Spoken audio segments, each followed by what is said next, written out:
crypto people? It's the Crypto Siege with another day in the life and the crazy life that is the digital asset space. Good morning, good afternoon, good evening to each and every one of you. Second video today. First one was on some much more important stuff. I hope you guys have a chance to check out that video. I love you guys. Either case, either way, certainly do not have to agree with me on that, but I encourage you to check it out for sure. Listen, a lot of stuff going on in the crypto Twitter world. What exactly did Brad Garlinghouse say about the UAE? Anyone know? I listened to Darren Moore's video, some of it, but I had some other stuff to take care of. So what was the UAE slip? Anyone catch that? Let me know in the comments if you heard about that. So we're gonna talk about the market because the market is doing what the market does. Speaking of Texas, Ted Cruz and some other people want Texas to be a crypto hub. We'll see if that will happen. Blockworks says that MasterCard CEO said the international messaging system won't exist in 5 years. That is some interesting stuff, to say the freaking least. So we'll get into that for sure. And we'll talk some other crypto stuff that's hanging out on Twitter as well. So in either case, guys, this is your XRP Ripple daily news in around 0 to 10 minutes. The Bitcoin dominance is at 42.8%. Yeah, that's not a great number. The total cryptocurrency market cap is 1.33 trillion. It's up a percent, essentially 0.8% on the 24 hours. So, but Bitcoin is $29,732 again. Ethereum is at $1,962 again. XRP is at 40.4 cents again. Unfreaking believable. The market is just doing the sideways thing. Tron's in the green on the 7-day, up 15% at trading at 8 cents. Monero's up 17.5% on a 7-day. Why? What is the reason? No one knows. Is up to $203. Ethereum Classic is up 9.5% on the 7-day, trading at $23. But again, we can't forget, this is just sideways recovering, retracing, whatever you want to call it. We were at 3 trillion in total cryptocurrency market cap. That's when these cryptos were up. And even then, a lot of those cryptos didn't even get back to their previous all-time highs at 3 trillion market cap. So, market is just yuck. Just doing what it does. It's sideways for sure. You can say stuff's up on a 7-day. Swing traders and day traders are living the life. But alas, I don't know, maybe about a year, they have been living the life. What is green Satoshi token _ BSC? Loopring is up 18% on a 7-day at 58 cents. So in any case, guys, the market is doing what the freaking market does. What in the world was that? I don't even know. I don't even know what that coin was. Like, I really don't know. Yeah, Senator Ted Cruz says he wants Texas to be the oasis on planet Earth for Bitcoin and crypto. Okay, cool. We'll see how that goes. Oh my gosh. Blockworks put this out. Says the CEO of MasterCard says SWIFT, the international and interbank messaging system, won't exist in 5 years' time. That's interesting.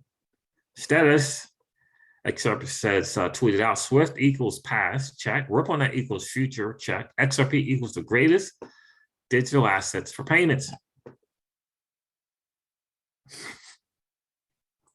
Status, I hope you're doing well, bro.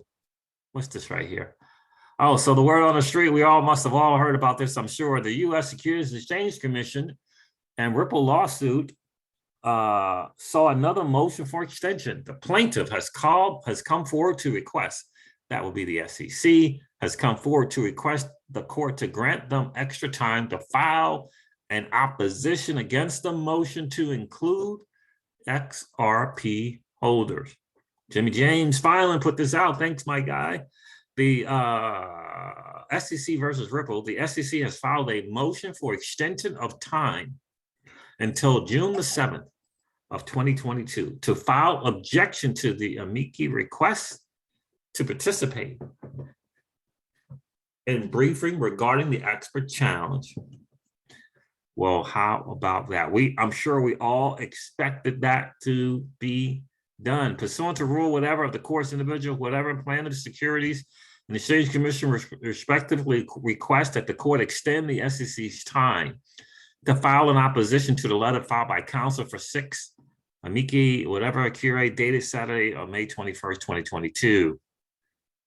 Though the letter was filed as a letter of motion, the SEC understands the letter to be a pre-motion letter as required by rule on the courts, whatever. In light of the upcoming holiday and other briefing deadlines, the SEC respectfully requests an extension of this deadline until Tuesday, June 7th. Go freaking figure. Go figure. Fred Rispoli responded, ha, SEC needs more time for a response it already wrote in EX.2 of John Deaton's letter motion. Of course it does. Now we know why attorney Jeremy Hogan said in his last video, it was better to get on this early.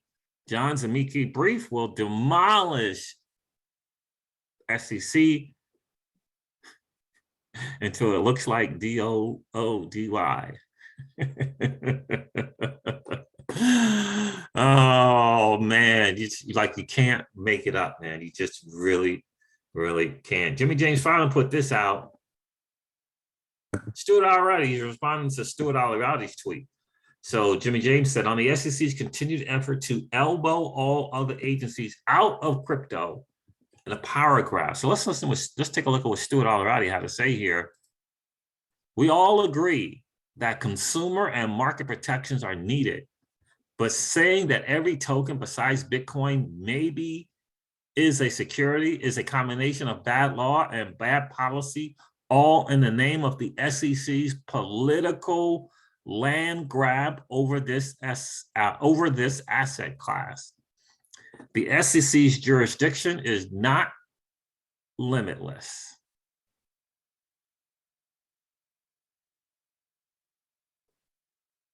Well said, Stuart Alderoty. We all know #Gary Gensler is not your friend. It's always been about, it's not your friend. It's always been about his political aspirations.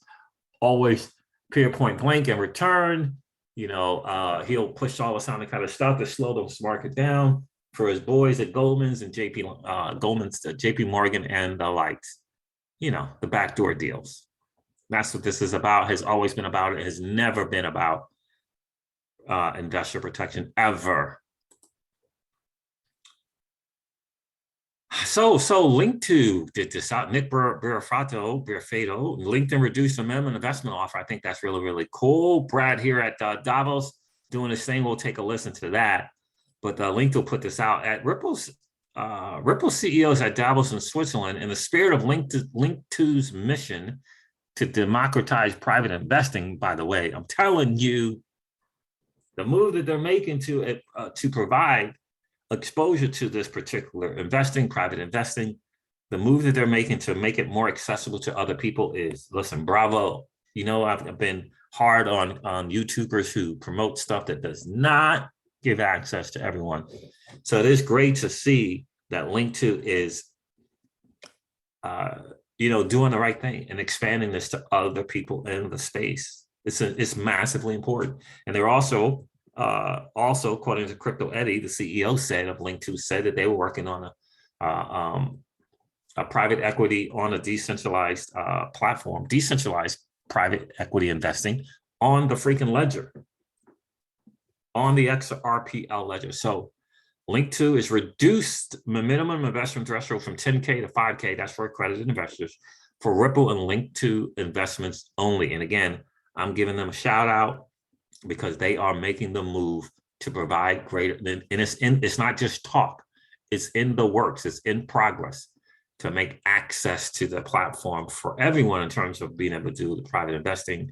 You can sign up, you can download the app, you can get the insights on the market on different valuations of different companies. So that you can be prepared. But the providing access to all and making that move is the thing that I am most excited about and proud to share with you guys about Link 2. So that is really, really cool. MasterCard's top executive Harold Bosch from global payments giant believes crypto and DLT will be adopted sooner rather than later. That is, of course, great news. Remember this from back in the day? The Amazon, Google, crypto is right in front of you. Take a listen to Brad and what they did here with their Series C and other stuff. It's really powerful. So we did a Series C finance. I saw an interesting move you guys did. You bought back your round C shares at a higher valuation than what they were at the moment. What was the rationale behind that? So we did a Series C financing, I'm going to try to get my dates right here, in 2019, in the Q4 of 2019, and we raised $200 million from a series of investors. When we negotiated that, we had pre-negotiated the ability to repurchase that up to a certain period of time for 1.5x the issuance. So we repurchased all of the Series C back from our investors because we thought it was a good investment. You know, we thought that was accretive to all of our other shareholders. You know, as you mentioned or you asked, you know, we have been profitable and cash flow positive, so we're able to use that. So we've repurchased north of $500 million of Ripple shares over the past couple of years, including that financing. And you mentioned you're cash flow positive, but also, are you looking for further outside funding at this point, whether it be, you know, for an extra cash injection or at least just a strategic sort of investment as well? You know, we aren't actively looking. We haven't needed to do that. You know, we have a very strong balance sheet, and even as we look at the future, we feel good about that. You know, I do think there will be opportunities, and I think there'll be an uptick in M&A in the blockchain and crypto space. We haven't seen that yet, but I think that's likely in the future, and I certainly think as that unfolds, we would consider things like that. In terms of buying companies or being bought out? We're now at a stage of growth where I think we're more likely to be the buyer versus the buyee or seller. Yeah, but you haven't found the acquisition targets at this point, or is there an area of the business you're thinking, you know what, this company would be a great fit?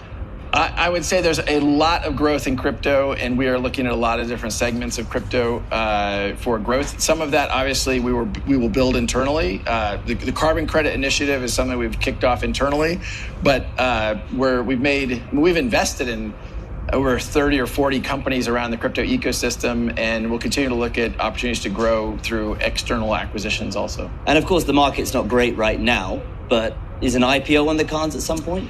Well, I think we want to get certainty and clarity in the United States with the US SEC. You know, I'm hopeful that the SEC will not slow that process down any more than they already have. But, you know, we certainly at a point in scale where that is a possibility, and we'll look at that once we're past this lawsuit with the SEC. Yeah, well, you all know what happened with that, right? DAI, thanks for sharing that, brother.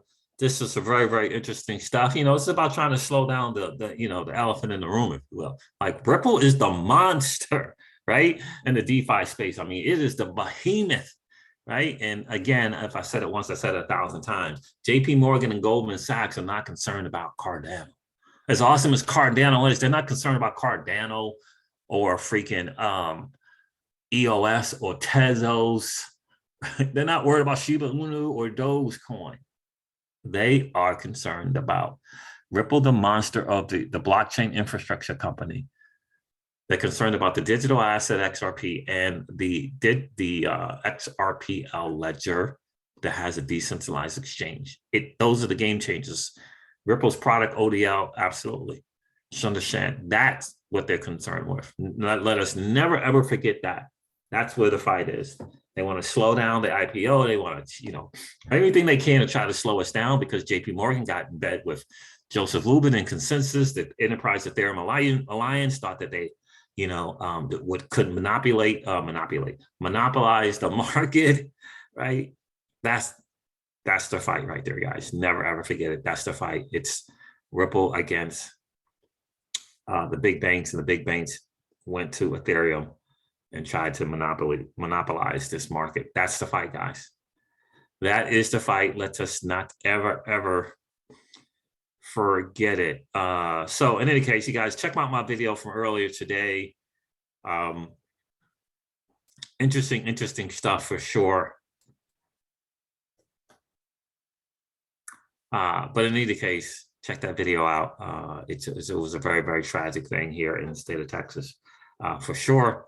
That is, guys, listen, my XRP Ripple Daily News wrap up for today. I'm going to end this video like I do all of my videos and remind you guys of this, that old money doesn't want you to win. They don't want us to win. They would rather that we remain a cog in their perpetual wheel of trading our time for dollars. They don't want us to play in the same playground that they play in, where we allow our money to work for us. This is our chance to win, guys. The digital asset space is our chance to win. We are in the midst of the greatest transfer of wealth in the history of man. Are you participating, or are you standing on the sidelines? Here's what I do know, that the battle for you has already been fought, and the victory is yours. Go get it. I'll talk to you soon, guys. See ya. Bye.